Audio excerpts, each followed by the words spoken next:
Sen ulg'ayotganingni eng katta alomatlaridan biri bilasanmi bu nima?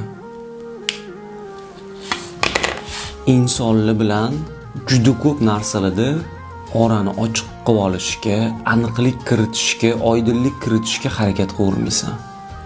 Oldinlari ko'p narsalar uchun jig'ibiyron bo'lgan bo'lsang, jahl qilgan bo'lsang, yonib kuyib pishgan bo'lsang, endilikda insonlarni qilmoqchi bo'layotgan ishini ular xohlagancha qilishiga qo'yib berasan.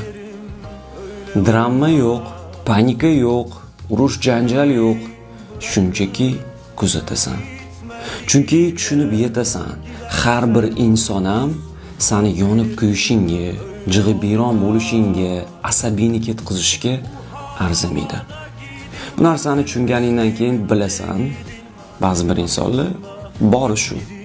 Ularni o'zgartirish emas, ulardan uzoqlashish eng to'g'ri tanlov.